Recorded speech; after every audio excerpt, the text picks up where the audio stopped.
Yes, DcFandome. Now, uh, this one, which of course I'll put the link in the description below, is about that Wonder Woman 84. So let's start off from what it looks like. It looks very fun. I like they're doing the whole reverse fish out of water, where she was the fish out of water, and now it's going the other way around, where he's like learning about the world. And I know in the one trailer he's looking at the trash can, and he thought it was art because she said everything is art. And like the parachute pants is just him learning because he was around during World War I, so the world is a few decades and technology advanced and different stuff, and she's become very worldly. So yeah, it looks really good. I love Gal Gadot as um, Wonder Woman. But yeah, this actually movie looks very funny, very entertaining. Has a lot of jokes in a good way, in a very good way. And talk about the elephant in the room, cheetah.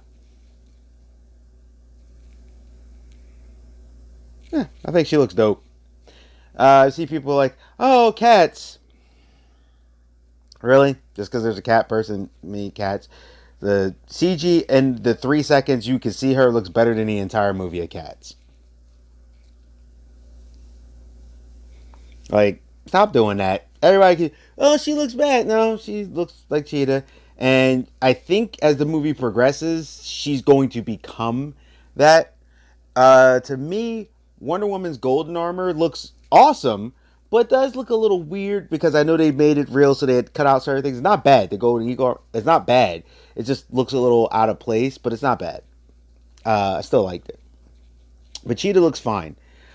She looks ferocious. She looks feral, vicious. She was like coming at her. They definitely made her look a little bit more cheetah-like. I noticed some of the other ones they kind of sometimes shift that, but no, I actually thought she looked good. And Kristen Wiig, I think, could pull this off. She can play the frumpy kind of nervous, person, but then she can also get to that other part. Like, she's going to play the confident person, and looks like she finds her confidence, and as that happens, she starts to change, especially when she probably figures out that Diana is Wonder Woman. Um, I did see some people were questioning, well, if she was quiet all the years, like what they talked about, just like how could they do it? Well, unless the movie is showing Wonder Woman really blowing up, like going through, I think Diana probably laid low. And this is for all the people who weren't around in the 80s and 90s. We didn't always have internet and camera phones the way we have it now, especially back then. So unless the news says something or they show it where she's like on the news doing things and being very outward, you could have a situation be an isolated situation and most of the world won't know about it. If it's, like now, if you go on the internet and let's say you look up like a fist fight at a mall or something, right? You could look up on YouTube, Instagram, or something and probably find it if it was big, like if it was stuff with a famous person. But back then, nah. Unless it was documented, camera by news, someone took a picture or something. Out of luck, it didn't happen. That's why Peter Parker was a photographer, because it was different back then with newspapers and stuff. So I like what I'm seeing. I like the whole thing because I read comics. I kind of have an idea what Maxwell Lord's doing. Uh, Pedro Pascal, he's just been incredible. My big first introduction to him was Game of Thrones, and I see him in doing other stuff, and he can jump.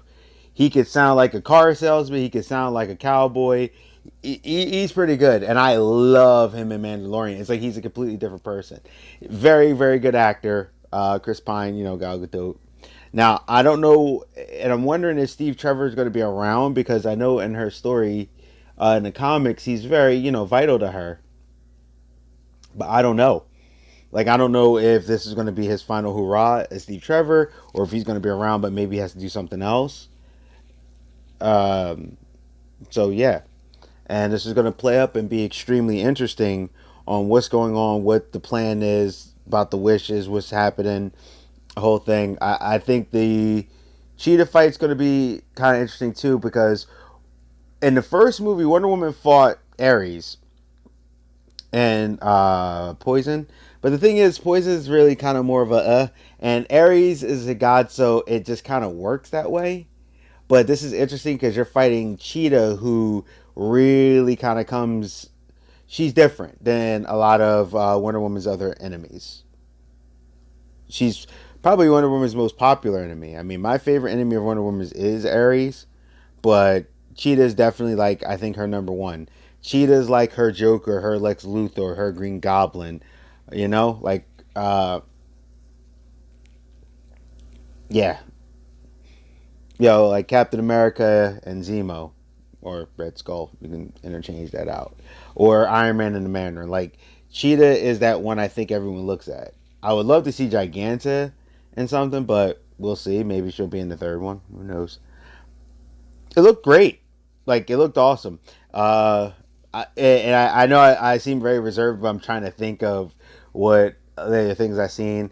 It looks like they adjusted uh, Diana's costume a little bit, but not too much, and I'm very happy about that because when we see her in BVS, it shouldn't look too far off from BVS. And by giving her the golden costume, it kind of gives you a new costume. The tradition of these superhero films, it gives you a new costume without getting rid of it because she'll probably, get rid of it when it's done. So I really like it. I'm very excited about Wonder Woman 85. I'm pretty much kind of over the 2020 thing of I'm probably not doing nothing. I know my one friend, he was telling me that he definitely wants to see it and he may take the risk and go to the theaters. If things clear up better, yeah, but I told him like I'm a little different. Like sometimes some people be like, "Yeah, you gotta be careful." Well, I got family that are super susceptible, and I've had people pass away already from the pandemic. So I take that very seriously, and you know, to each their own. I'm not holding on anybody, but to me, the thought of a confined building that I don't know if they changed their filtration system or not, with the air and the quality and people and if I like I said, I got family or something that's super susceptible. Like they don't be outside susceptible, and I gotta help them. So I don't know. I really would like to see it. Maybe if things lighten up, then yeah, I'll try to catch something. But we'll see. But either way, I'm going to eventually see it, and when I see it, I'll review it. Maybe I'll do like a 1-2 punch for Wonder Woman and kind of start building up on my reviews. But yeah, so that's pretty much it. I rambled on long enough. Wonder Woman looks pretty fire. I'm going to put the trailer in there. I like what I saw. I don't have a problem with Cheetah. I thought it looked fine. Like people were going, it looks like cats. Nah, it looked fine. And I think it's going to work. But that's it. So this is Geek Protagonist. You stay safe, you stay healthy, you stay real. DcFandome continues, and I'll see ya. Hey, thank you for visiting my channel. This is the Geek Protagonist. Please like, comment, subscribe, and share. Please, it'll really help me out in the channel if you actually share these videos. If you like what I'm doing, please hit that bell notification. Hit it, click. This way you won't miss any of my videos. Also, there's a thing on there that says personal and all. Hit the all. This way you'll get them every time for the notifications. I'm trying to, grow, trying to do commentary about what's going on. And I want to thank you again. Stay safe, stay healthy, stay real. This is the Geek Protagonist. I'm out, and I'll see you.